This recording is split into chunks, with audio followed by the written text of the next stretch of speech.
Alright, welcome back to Just Business Interviews. We're here with Eat of the City. Does everybody explain your name, where you're from? HBK Rail, I'm from out of Cumberland. I'm Mill, I'm from out of Cumberland. Jan Wilson, I'm out of Cumberland, Maryland. Quan Isaiah from the small town of Cumberland, Maryland. 301 Dread out of Cumberland, Maryland.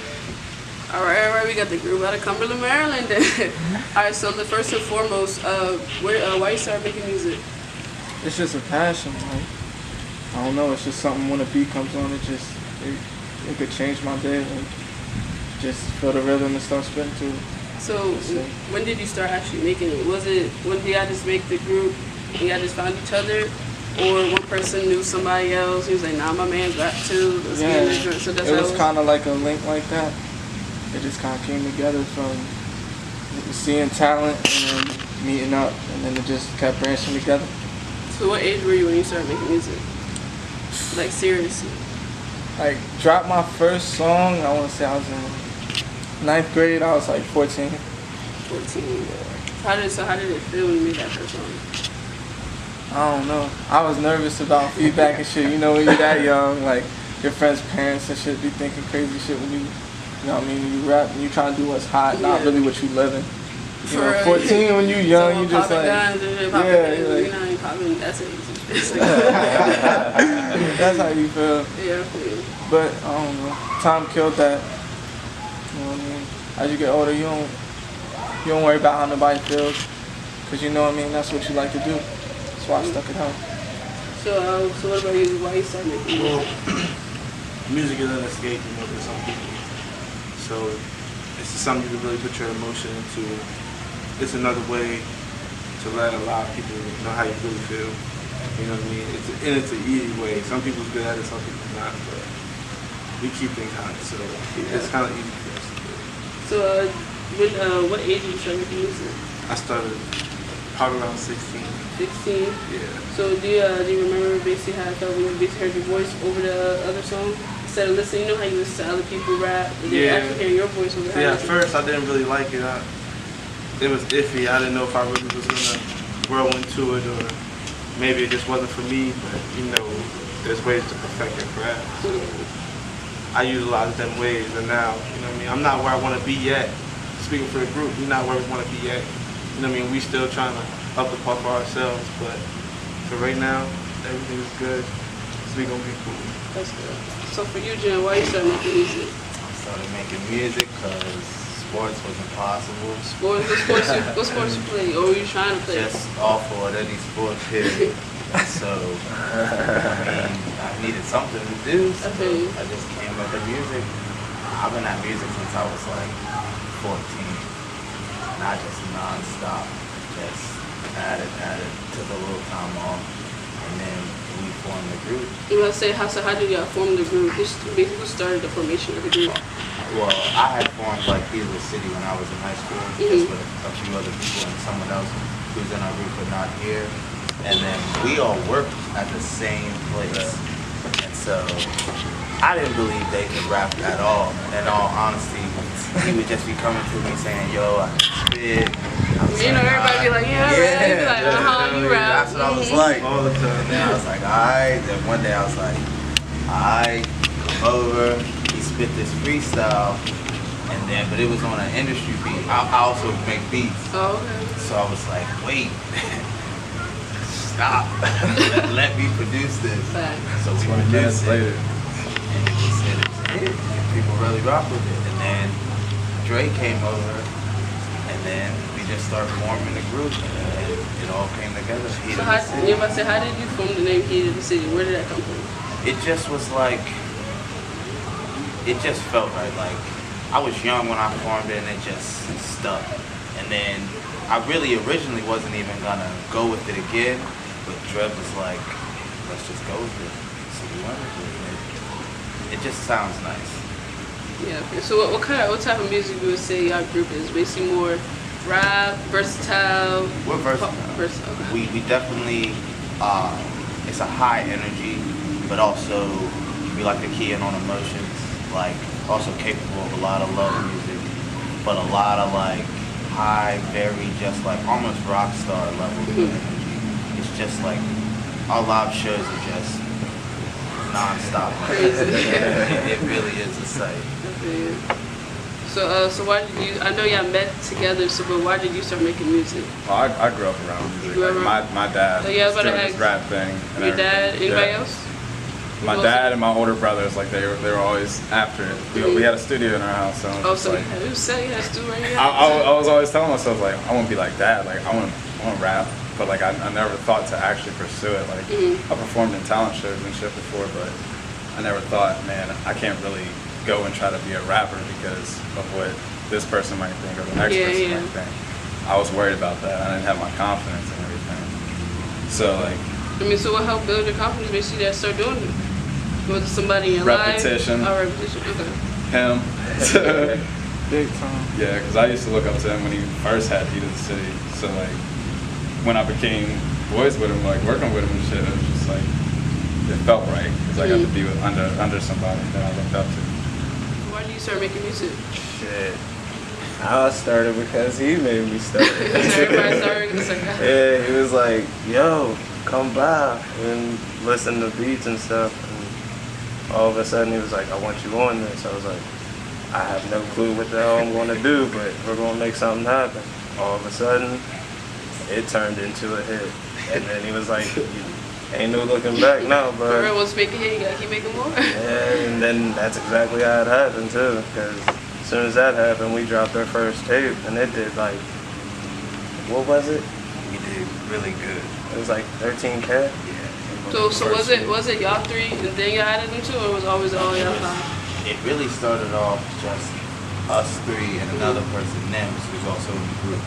And then H-Dub came, and then he was the late arrival, and then he was the latest. It took a lot of persuasion. Yeah. Okay. I mean, you can't tell you. You're twins? No. Oh. But yeah, and then, so it was, really just ended with him, and then we just was like, all right, So, we yeah, good. we're set. We're good. Set. We got enough pieces to the puzzle.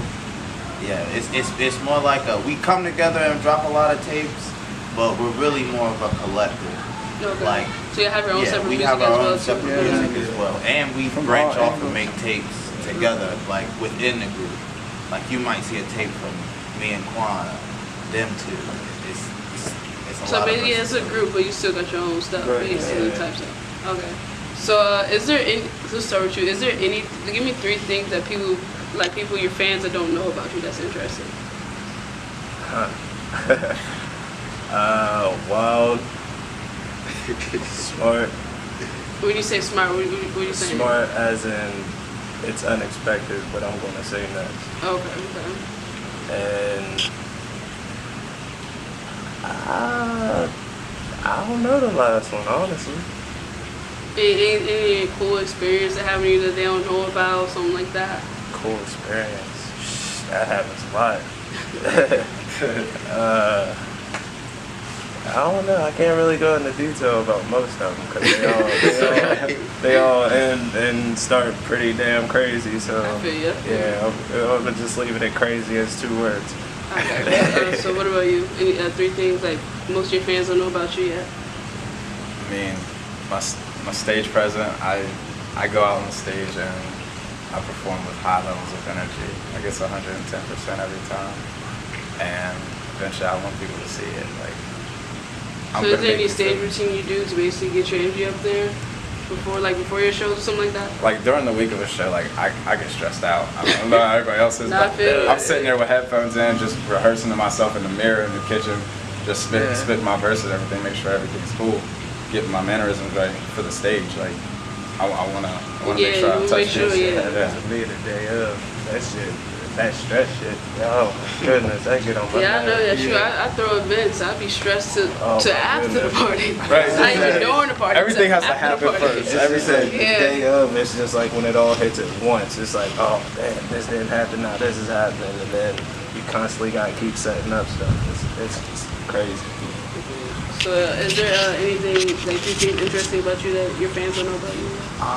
My fans probably don't know that I want to start making just straight instrumental music. Just like eventually, I want to just drop no words, just all beats, that type of genre. That's probably the only thing. That's the only thing. Yeah. Fans probably also don't know, actually, too, that I have a tape dropping later this year in December. Sunflower Vision. This is a solo tape? Yes, a solo tape. I've been working on it most of the year, taking time off, and yeah. So what about you? Well, three things my fans might not know, or anyone else's fans might not know is that one, I'm ready, very ready to see where this goes. And I think I speak for you that we are very ready. Two, unfortunately, I'm very hidden. I'm not the club scene, after our set, I dip. I'm out. I get out of there. I dap up, you know what I mean? See who I need to see, and then yes, I'm out of there. And the third thing is I'm hungry. Like, I don't think anybody has the drive, the passion that we have. I don't think people really see how we go out the way to chase our career and at the same time inspire other local rappers. Even though some of them dudes don't dislike us, we not gonna hate because we still, you know what I mean, we still paving the way, we still leading the way, but other than that, like, everything's still cool with me. If you're in the way, get out the way. That's how I got it again. So what about you? One thing they don't know, I think how aggressively we like want to reach our goals, you know what I mean? Like that, and another thing they don't know is how hyped we get off of their feedback. Like not even just on social media, because I know some people's like real popping on social media. You get around them in person, it's not like, you know what I mean? Yeah, okay. They're not, you know what I mean? You get around them, you're like, oh yeah, he does make music, but them numbers not matching what's really going on.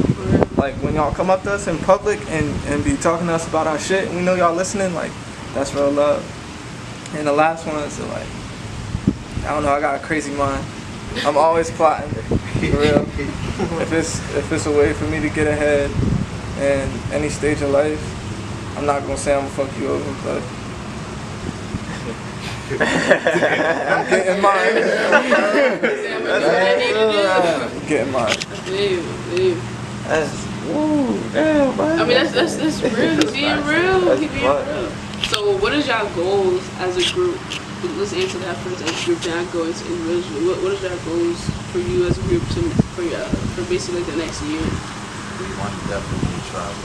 I think traveling, especially from just such a small place, like not a lot of people even know Cumberland. I mean, I know Cumberland, Maryland, because I went to Garrett. Garrett right there. Yeah. I was at Frostburg. I was over there. Yes, I know the burger. Yeah, I know where I went to Garrett. You know, the joints in the Hicks. Yeah, so I know that joint's small. Everybody know everybody. 2 high schools. Yeah. So it's really about traveling and just showing that like this is bigger than just 4 of us, 5 of us chilling, making music, putting it out. It's really, we want to feed our families off of this. We want to take it to the next level. So basically for y'all to get to that next level, what do y'all have to do as a group? Really gotta branch out, meaning as performances or versatile music? We gotta branch out with our performances, with just the moves we make. We gotta really make ourselves known in more places than just be consistent. Yeah, So for you as an artist, are you consider yourself as a rapper, singer, harmonizer? What do you consider yourself? Versatile? Rapper, singer. I just call myself an artist when anyone asks. I feel like there's nothing I really like. If I put my mind to it, as a group, really, because you can tell by the variety of music we have. Like, if we want to make any style of music, we're fully capable of it. So what are some things that basically to bring you and your music to help the group basically to the next level? What are some things you can do? They know how I feel. I'm trying to get more on the R&B tip. I'm trying to bring them more over because we got a good bit, but we trying to get more of that. Okay, so basically more versatile with the R&B style. I got you. So what about for you? Well, you know what I mean? I'm more the aggressive one of the group, you know what I'm saying? Because like, I be outside a little bit more. I be around different type of dudes, around different cliques, and I kind of see how and get to hear how niggas really feel about us. So So what they when be I hear, saying. you know what I mean, like they don't really like us, you know what I mean? They think that we make music because they've been making music. They think like we haven't been doing this or we're new to this, or you know what I mean? It just be little talk. Your songs don't even sound We good. really don't care. Y'all don't sound good. I can't believe y'all rap. Y'all not like that. I just be like, just give me middle fingers. And I don't really let it speak. You know what I mean? I don't really gotta speak on it too much. Most of the people who do a lot of hating on us, I know they listen. Otherwise, how would they know what we be doing? There's dudes who put out tapes from our town and might get 500 plays total on 10 tracks. We got songs that do 1,500 plays, 1,600, 1,700 plays, and them be the same dude too. Y'all ain't shit. But you know, you look at the stats. But they run the us that's for the all right. feature. So what about you? I know you say you make beats too as well, right? So what do you consider yourself as an artist? Just music. Just music? I can't consider myself. Sometimes I'm in my bag. I just want to make beats. Sometimes I just lock myself in. But do I use only your beats? No. Okay. I'll throw some beats in there, but sometimes I'm just doing hooks. Sometimes I'm just verses. Just anywhere I can be used, I'm there. So you everywhere, man. So what are some things that you can do better to help them, basically? I can figure out more moves, more opportunities, smarter moves. That's my real goal for 2019. It's not about making the most moves, even though that's what ends up happening. This year, we've made the most moves, and that's not even a debate for our community. So now it's about making smarter moves that get us more placements, more opportunities. How do you guys usually find basically the performances and basic networking? How do you usually do that? Is it only you that it's like basically you doing that, or everybody reaches out, find stuff like that? Yeah, we get offered a few performances. I found a lot of our performances. I just lock in and communicate. Just figure out who needs somebody here, who needs somebody there, and get the job done. That's fine, put my life on the line just to sell a dime so I would have those fresh kicks. I kept them spit shine, shoes was glistening, crystal clear. When you hear me crying out in bed to the berg in the minute, and my niggas slowly dying out, flying out the state, going for double digits.